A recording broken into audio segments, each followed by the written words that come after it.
નમસ્કાર, મંતવ્ય ન્યૂઝમાં આપનું સ્વાગત છે. હું છું કુંજ. ટ્રમ્પ સરકારનો બીજો કાર્યકાળ જ્યારથી શરૂ થયો છે, ટ્રમ્પ સરકાર એક્શન મોડમાં છે અમેરિકામાં. ત્યારબાદ જે ક્યાંક ટ્રમ્પ સરકારે લાલાંક કરી છે જે ગેરકાયદેસર ઇમિગ્રન્ટ્સ છે તેમની સામે, જે ડંકી રૂટથી અમેરિકામાં પ્રવેશ્યા હતા, તેમનો દેશ નિકાલ થઈ રહ્યો છે. હવે વાત આવીએ ભારત તરફ. હમણાં થોડા દિવસો પહેલા જે ડંકી માર્ગે ગેરકાયદેસર પ્રવેશતા ઝડપાયા હતા લોકો, તે પહેલી ફ્લાઇટ, પહેલો લોટ હતો તે અમૃતસર એરપોર્ટ પહોંચ્યો અને ગઈકાલે બીજી ફ્લાઇટ પહોંચી અમૃતસર અને આજે પણ ત્રીજી ફ્લાઇટ પહોંચી. જે છેલ્લે આવ્યા છે સંખ્યા ક્યાંક ગુજરાતીઓનો પણ તેમાં સમાવેશ થાય છે. તબક્કાવાર આપણે ક્યાંક આંકડા પર નજર કરીએ તો પહેલાં 33 લોકો છે ગુજરાતીઓ, તેઓ પરત આવ્યા છે, જેઓ ગેરકાયદેસર જઈ રહ્યા હતા અને ત્યાં ઝડપાયા હતા. હવે તેમનો દેશ નિકાલ થયો છે અમેરિકાથી.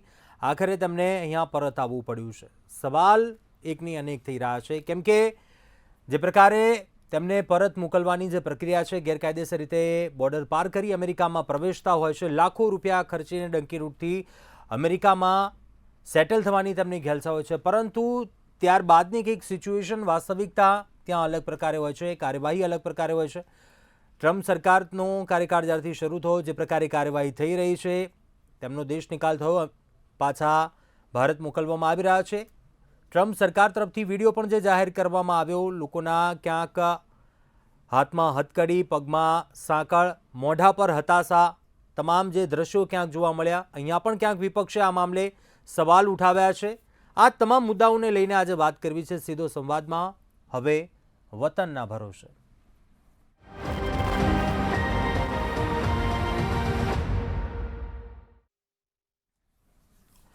તો આ જ મુદ્દા પર ચર્ચા કરવા માટે આપણી સાથે જોડાયા છે પ્રફુલભાઈ ત્રિવેદી, મંતવ્ય ન્યૂઝના એસોસિએટ એડિટર છે, શૈલેષભાઈ પરમાર, બીજેપી નેતા છે, અને ડૉક્ટર નિકુલ પટેલ, કોંગ્રેસ નેતા છે. આપ તમામનું સ્વાગત છે આ ચર્ચામાં. સૌપ્રથમ પ્રફુલભાઈ, આપને પ્રશ્ન કરવા માગું છું. અત્યારે કોમ્પિટિશનનો જમાનો છે અને ક્યાંક તમામ લોકોને એવું હોય છે કે જલ્દીથી સેટ થઈ જાય તેમના દીકરા કે દીકરીઓ. લાખો કરોડોની કિંમત રૂપિયા ચૂકવીને ડંકી માર્ગે ત્યાં પહોંચે છે. ત્યાં જે પ્રકારની કાર્યવાહી થાય છે, વાસ્તવિકતા અલગ હોય છે, અને ત્યાંથી જ્યારે આ પરત આવવું પડતું હોય છે, મોઢા પર હતાશા ક્યાંક અને હાથમાં હથકડી હોય, જે પ્રકારના આખરે પાછું પરત અહીંના જ ભરોસે રહેવાનું, હવે વતન ભરોસે. હાલ જે રીતની કાર્યવાહી થઈ રહી છે, ત્યાં પણ ટ્રમ્પ સરકારનો બીજો કાર્યકાળ ચાલી રહ્યો છે અને આ પરત આવતા પણ વિપક્ષ પણ અનેક સવાલ ઉઠાવી રહ્યું છે. આ મુદ્દે કઈ રીતે જોઈ રહ્યા છો આપ? ડોનાલ્ડ ટ્રમ્પ છે, એમણે ચૂંટણી પ્રચારમાં જ એમ કહ્યું હતું કે નેશન ફર્સ્ટ, અને જે ગેરકાયદેસર જે રહેતા હશે એમને હું ત્યાં પાછા મોકલી આપીશ, એવું એમણે પ્રચારમાં પણ કહ્યું હતું.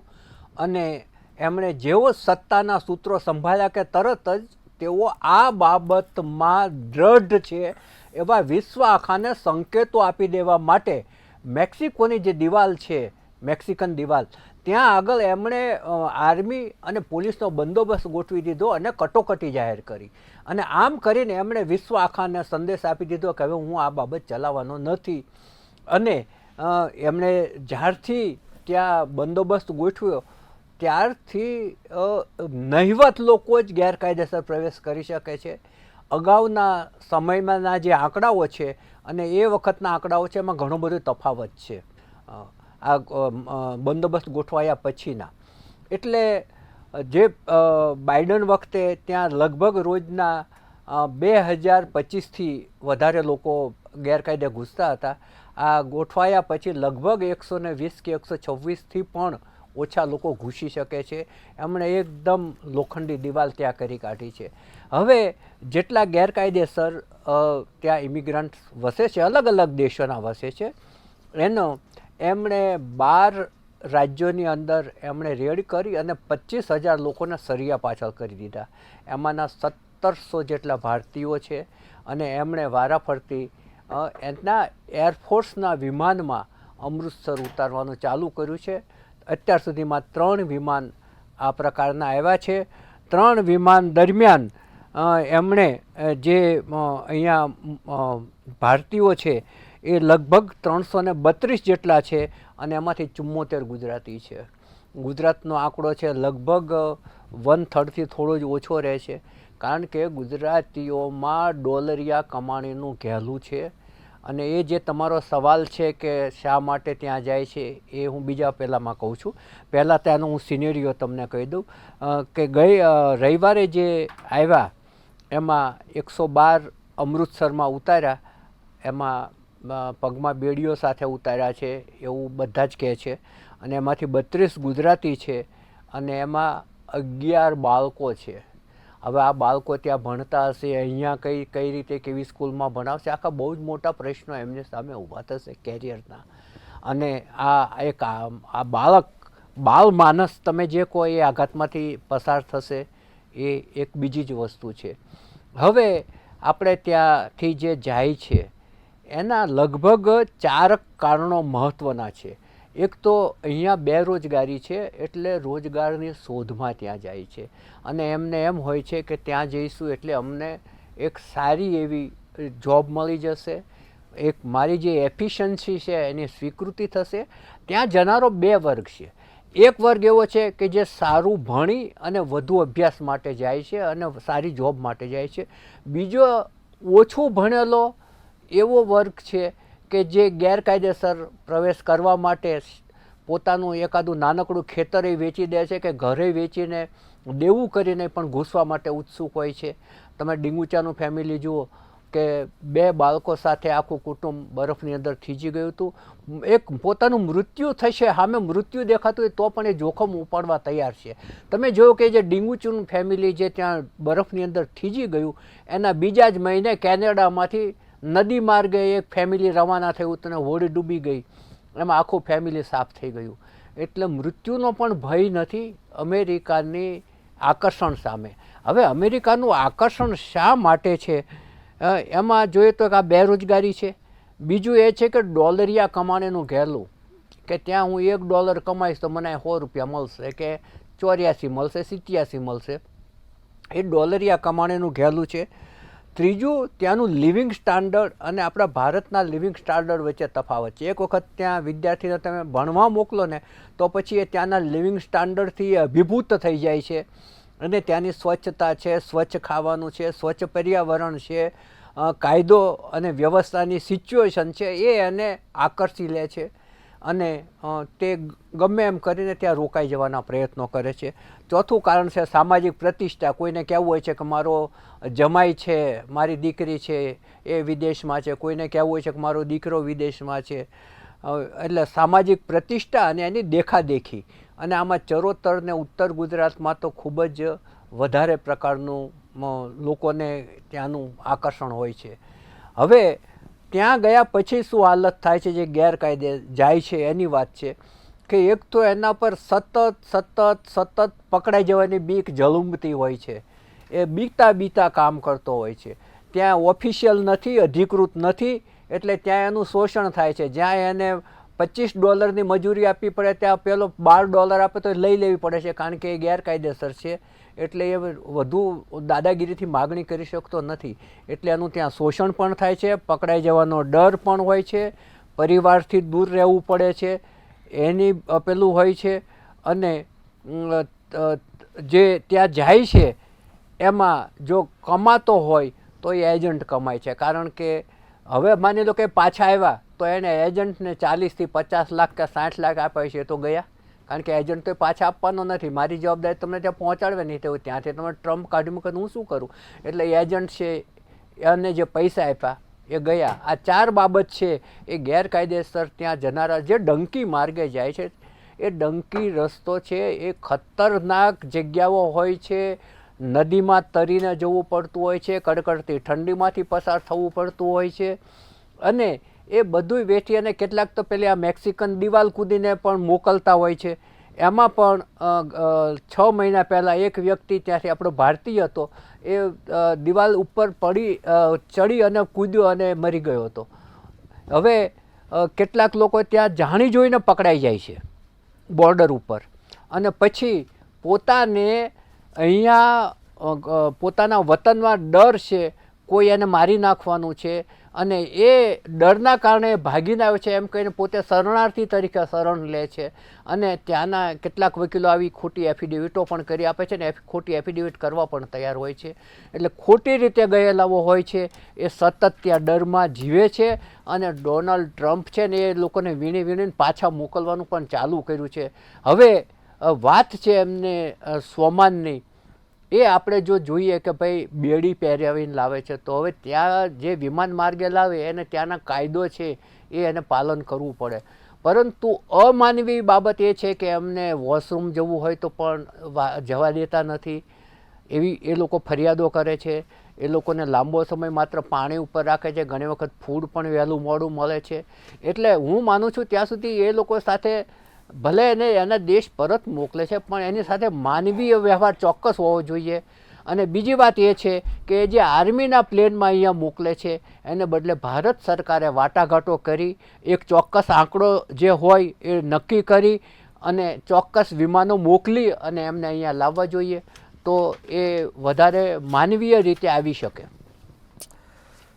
ચોક્કસથી શૈલેષભાઈ, આપને પ્રશ્ન કરવા માંગુ છું કેમ કે ટ્રમ્પની કાર્યવાહીની રડાર જે ભારતીયો સુધી પહોંચી છે, જેમની પાસે કોઈ આધાર પુરાવા નહોતા, કાગળ નહોતા, તમામ જે લોકો એવા ઝડપા હતા પરત આવી રહ્યા છે. પરંતુ ક્યાંક એ દૃષ્ટિકોણથી પણ જોઈએ કે જે પ્રકારની હાથમાં હથકડીઓ હોય કે પગમાં આ પ્રકારે કૃત્ય વ્યવહાર બરાબર નથી કરવામાં આવતો. જંજીર સાથે આવે છે. વિપક્ષ આ મુદ્દે ઘણીવાર એવા પ્રશ્નો ઉઠાવે. મારે એ કહેવાનું નિવેદન કહેવાનું જરૂર નથી, પરંતુ આ તમામ પાસાઓને કઈ રીતે આપ મૂલવી રહ્યા છો અને ભારત સરકારનું શું સ્ટેન્ડ છે આ મામલે? વિદેશ મંત્રી તો આ મામલે પહેલાં ક્યાંક સ્પષ્ટતા કરી ચૂક્યા છે, પરંતુ જે આવી રહ્યા છે આ તો હજુ એવું કહેવાય રહ્યું છે કે માત્ર શરૂઆત છે. હજુ તો હજારોની સંખ્યામાં ક્યાંક જે ગેરકાયદેસર ગયા હતા તે પરત આવશે. તો શું સ્ટેન્ડ શું રહેશે?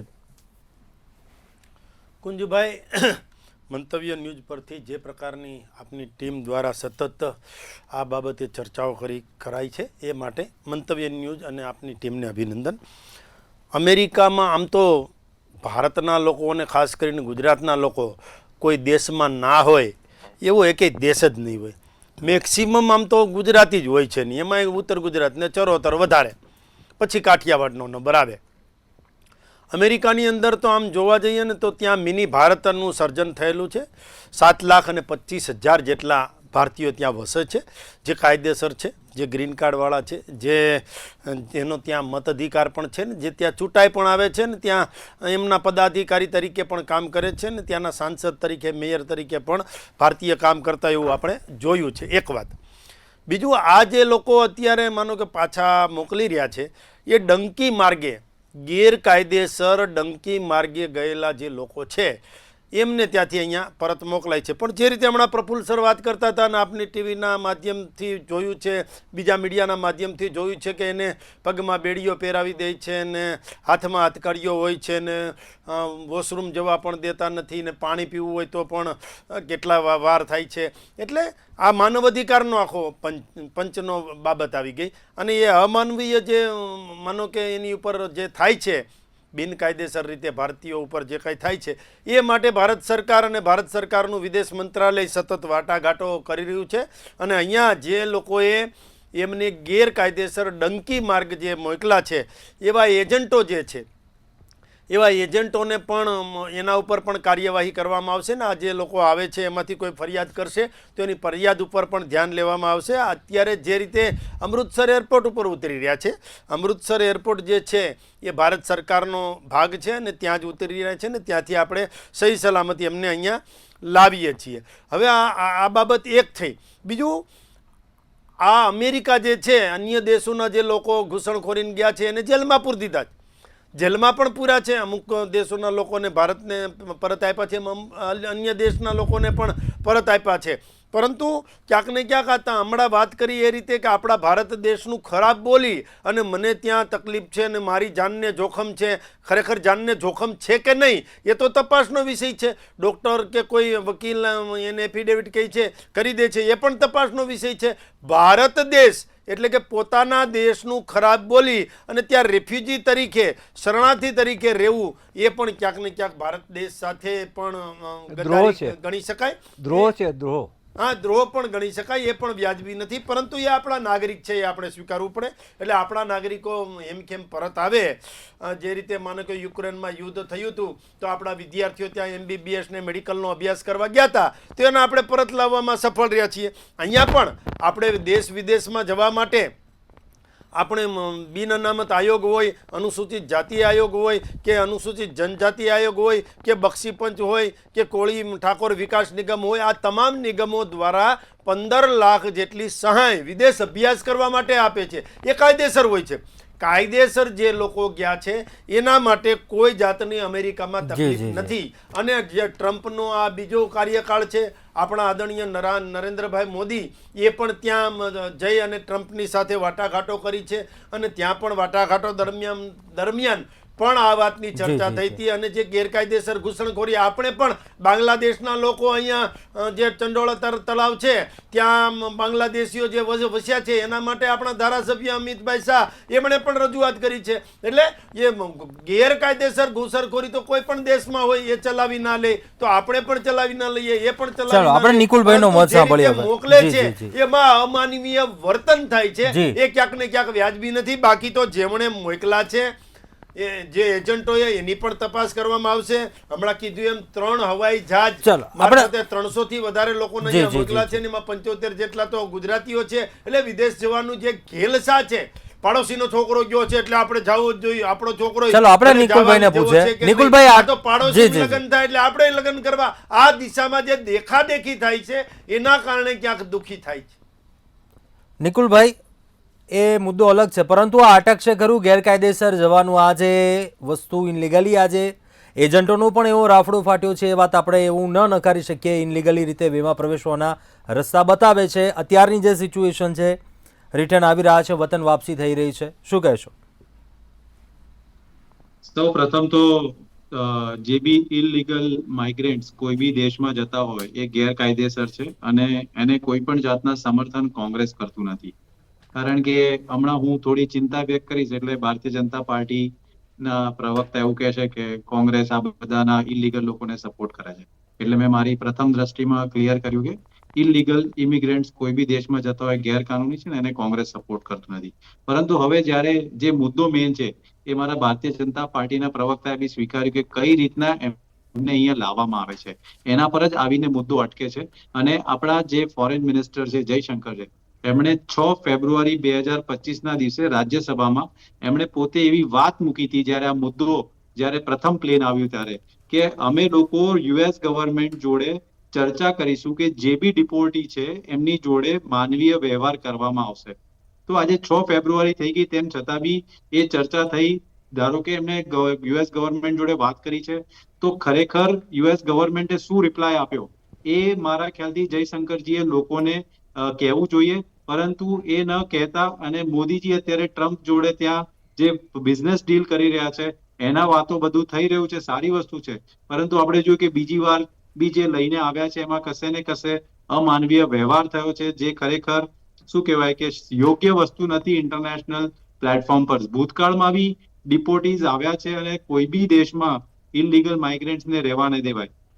બાંગ્લાદેશના લોકો દેશમાં રહે છે એને આપણે શોધવા જોઈએ, એને આપણે તાત્કાલિક એમના દેશમાં મોકલવા જોઈએ અને જે બી થાય એના માટે કાર્યવાહી આપણે કરવી જોઈએ. કારણ કે આપણા દેશના નાગરિકોના અધિકાર છીનવાઈ રહ્યા છે. પરંતુ જ્યારે આપણા દેશના નાગરિકોને કોઈ બીજો દેશ અમાનવીય રીતે હેન્ડલ કરે તો શું આપણી પ્રાથમિક જવાબદારી નથી કે એ સરકાર જોડે કે એના વ્યક્તિઓ જોડે એ કંઈક વાત કરી અને એના માટેના વાટાઘાટો કરવા જોઈએ? કારણ કે મને ચોક્કસ યાદ છે કોલંબિયન ગવર્મેન્ટ હોય કે લેટિન અમેરિકાની ગવર્મેન્ટ હોય, એમણે પોતાના નાગરિકો જોડે આ રીતના વ્યવહાર કર્યા તો એમને ત્યાંના સરકાર જોડે વાતો કરી અને સરકાર જોડે વાતો કર્યા પછી એમણે ડિક્લેર કર્યું કે એ લોકો શું સ્ટેપ્સ લઈ રહ્યા છે. તો આપણા તરફથી બી એવા પ્રતિક્રિયા આવવા જોઈએ. ફક્ત શું કહેવાય કે અમે કરીએ છીએ ને કરીશું એવા શબ્દો ના હોવા જોઈએ. મારે ભારતીય જનતા પાર્ટીના મિત્ર જોડેથી જાણવું છે કે જો જયશંકરજીએ US ગવર્મેન્ટને જણાવ્યું છે તો એમના તરફથી શું પ્રતિક્રિયા મળી અને ખરેખર આ રીતનો જે અમાનવીય વ્યવહાર થઈ રહ્યો છે યોગ્ય છે કે નહીં? શૈલેષભાઈ, શું સ્ટેન્ડ શું રહેશે? આ પહેલા પણ મેં મુદ્દો મૂક્યો હતો. આ જુઓ, નિકુલભાઈની વાત સાથે પણ હું સહમત છું અને કુંજભાઈ આપની વાત સાથે પણ સહમત છું. એટલા માટે કે જે પ્રકારના ત્યાંથી આવે છે એ પછી જે પ્રકારનો વ્યવહાર થયો છે, મેં પહેલાં પણ કીધું છે કે એ વ્યવહાર વ્યાજબી નથી. એ વ્યવહાર વાજબી એટલા માટે નથી કે એ કોઈ ગુનેગારો નથી એટલા બધા, કે માનો કે એક દેશમાંથી બીજા દેશમાં જવું, ઘૂસણખોરી કરવી એટલો જ ગુનો છે, અને એમાં એ કાયદેસરતા છે કે બિનકાયદેસરતા એટલો જ ગુનો છે. પણ નિકુલભાઈ, વિદેશ મંત્રાલય, જે ડિફેન્સ વિભાગ અને વિદેશ મંત્રાલય બંને જે પ્રકારની વાટાઘાટો અત્યારે કરી રહ્યા છે ને, એસ જયશંકર જેવા તજજ્ઞ વ્યક્તિ કે જે રીતે આપણી પાસે મનમોહન સિંહ હતા એ રીતે જ આ એસ જયશંકર જે છે એ પણ એટલા જ તજજ્ઞ છે ને, એ તજજ્ઞ વ્યક્તિ હોવાના કારણે અન્ય દેશો સાથે કઈ રીતે વાટાઘાટો થઈ શકે અને કેવા એની સાથે સંવાદો થાય તો આપણે આપણા જે વ્યક્તિઓ છે એને એમ કેમ પરત લાવી શકીએ. તમારી વાત સાથે હું સહમત છું કે એને કોઈ જાતની તકલીફ ન થવી જોઈએ, કારણ કે એમાં પુરુષો છે, સ્ત્રીઓ છે, બાળકો છે, સમગ્ર કુટુંબ છે, એને સાંકળથી બાંધી અને જે રીતે લાવે છે એ પણ વ્યાજબી નથી. એમને વોશરૂમ જવાની આપણે જે વાત કરી એ બધી બાબતો છે એ વ્યાજબી નથી. પણ આ ટ્રમ્પ સરકારે નિર્ણય લીધો એ પછી જે મેક્સિકન વોલ છે, મેક્સિકોની જે વોલ દિવાલ છે એને પણ હવે સીલ કરી દીધી છે ને, હવે પછી જે ગયા છે એને પણ હવે અધવચ્ચેથી જ પરત આવવું પડે એ પરિસ્થિતિ છે. પરંતુ જે ક્યાંક ને ક્યાંક એટલું તો સત્ય છે કે ગેરકાયદેસર કોઈ દેશમાં ગયા હોય એ પછી શું પરિસ્થિતિ થાય એનું પણ આ એક ઉદાહરણ છે. પણ અમેરિકા જેવા દેશમાં જવાની જે ઘેલસા છે અને દેખાદેખી છે નથી, હમણાં હું વાત કરતો તો એ રીતે કે પાડોશમાં દીકરાની હગાઈ થઈ ગઈ એટલે આપણા દીકરા માટે પણ ગમે એવી દીકરી દેખાદેખીનો મુદ્દો અલગ છે. નિકુલભાઈને પૂછે. નિકુલભાઈ, વાત એ છે, પરંતુ ક્યાંક સ્ટેન્ડ શું છે? કેમ કે આ મુદ્દા ઉપર હજુ પણ એવી અસમંજસતા ક્યાંક છે. વિપક્ષે ઘણા આ પહેલા પણ મુદ્દા ઉઠાવ્યા હતા એવા, પરંતુ શું એમના ઉપર કોઈ કાર્યવાહી થશે કે કેમ? આ ઘણા એવા મુદ્દાઓ છે જે પહોંચી ગયા છે, હજુ પણ જે પરત આવવાના છે તેને લઈને શું કહેશો નિકુલભાઈ? આપણે સરકારની ઇન્ટરનેશનલ ડિપ્લોમેસીના પ્રશ્ન અત્યારે ઉદ્ભવી રહ્યા છે, કારણ કે આપણે જો યુએસને ઇકોનોમિકલી આટલું સપોર્ટ કરતા હોય ને આપણે જો એમને કન્વિન્સ ના કરી શકતા હોય તો સરકાર ખાલી લખવા માટે અને કહેવા માટે કરતી હોય તો ખૂબ દુઃખની વાત છે.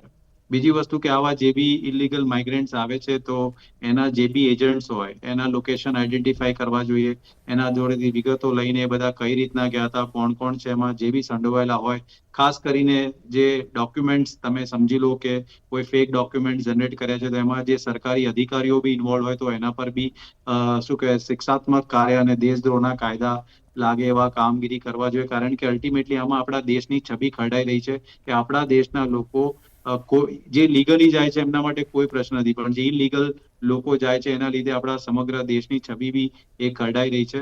તો કોંગ્રેસ તરફથી હંમેશા સરકારને એક જ વાતનો અનુરોધ છે કે ઇવન સંસદમાં બી તમે જોયું હશે કે ઇલીગલ માઇગ્રન્ટ્સને ભલે યુએસ અહીંયા મોકલે પરંતુ એમને લાવવા માટેની જે પ્રોસિજર ને પ્રક્રિયા થઈ રહી છે એની સામે એ વાંધો છે અને કોઈ બી દેશ સાખી ના લે પોતાના ત્યાં ઇલીગલ લોકોને, એ રીતના આપણા ત્યાં બી આપણે કોઈને ઇલીગલ સાખી ના લઈએ. બસ એટલું જ છે સરકારને વિનંતી કે જે બી હોય એ લોકોને જાહેર કરે, જેથી આવનારા દિવસોમાં હજી ઘણા બધા લોકો યુએસ થી આવશે તો આ રીતના જ આવવાના હોય તો પછી મોદીજીને ટ્રમ્પ સાથે વાત કરીને કહેવું જોઈએ કે ભાઈ તમે આમાં થોડું ઘણું જે બી તમારા પ્રક્રિયા છે એમાં લાવવા માટે એક માનવીય વ્યવહાર કરે એવી રજૂઆત થવી જોઈએ. થઈ છે પણ એના શું રીઝન આન્સર્સ આપ્યા છે કશે દેખાતા નથી, કારણ કે જયશંકરજીએ રાજ્યસભામાં આ વસ્તુ કીધી છે ને ઇટ ઇઝ ઓન રેકોર્ડ કે અમે લોકો ઇલીગલ માઇગ્રન્ટ્સને જે ડિપોર્ટ કરવામાં આવે છે એના માટે માનવીય વ્યવહાર થાય એના માટે અમે યુએસને કીધું છે, પણ શું થયું ત્યાર પછી કોઈ જવાબ નથી. પ્રફુલભાઈ, આપનું શું કહેવું છે? એ કે વ્યવહારની વાત આવે, માનવીય વ્યવહાર થવાની વાત, પરંતુ બીજી તરફ એ પણ વાત કરીએ જે પ્રકારનું કાર્યવાહી ત્યાં પણ થઈ રહી છે, દેશ નિકાલ ઇનલીગલ ઇમિગ્રન્ટ્સનો થઈ રહ્યો છે, જો આનું આ ચાલુ રહ્યું, હજુ તો આ ક્યાંક શરૂઆત છે, હજુ આ આંકડો ક્યાંક હજારોમાં અનેક ગણો વધશે, જે આ ક્યાંક આંકડા એવા સત્તાવાર આંકડા નથી આવ્યા સામે, પરંતુ શક્યતા તો ક્યાંક એ જ છે. શું પરિસ્થિતિ બને, શું કહેશો આપ? મોટી સંખ્યામાં હજુ પાછા આવશે. આ અત્યારની સંખ્યા છે તો પાસેરામાં પહેલી પૂણી છે, હજુ ઘણું બધું આગળ જતાં આપણે જોવું પડશે. પરંતુ જે ગેરકાયદેસર જવાવાળા છે એ લોકોને આપણે એ સમજ આપવી જોઈએ કે તમે કાયદેસર ત્યાં જવા માટે ઘણા બધા રસ્તાઓ છે, કાયદેસર રસ્તો અપનાવો અને કાયદેસર રીતે જાઓ તો કોઈ વાંધો નથી. પરંતુ ગેરકાયદેસર રીતે જાય છે એટલે ત્યાંની જે સરકાર છે ને એ એની સામે પગલાં લે એ એક સ્વાભાવિક બાબત છે.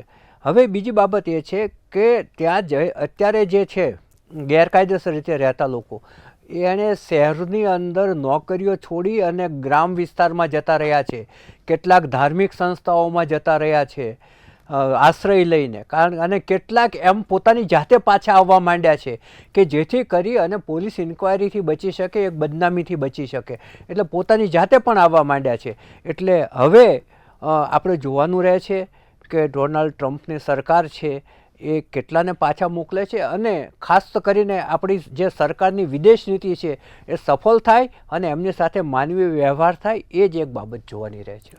ચોક્કસથી સમયનો અભાવ છે, ચર્ચા સમાપ્ત કરીશું. પ્રફુલભાઈ, શૈલેષભાઈ અને નિકુલભાઈ, આપ તમામ ચર્ચામાં જોડાયા, અભિપ્રાય આપ્યો, ખૂબ ખૂબ આભાર આપનો. તો ગેરકાયદેસર જે અમેરિકા પહોંચ્યા હતા ડંકી રૂટથી, તમામની વતન વાપસી થઈ રહી છે, વાત આવે છે માનવીય વ્યવહાર તેમની સાથે થાય, ક્યાંક ઘણા એવા સિચ્યુએશન કે એવા પ્રોબ્લેમ્સ પણ છે, રજૂઆતો પણ થઈ છે. અત્યારે સીધો સંવાદમાં બસ આટલું. વધુ સમાચાર માટે આપ જોતા રહો મંતવ્ય ન્યૂઝ. નમસ્કાર.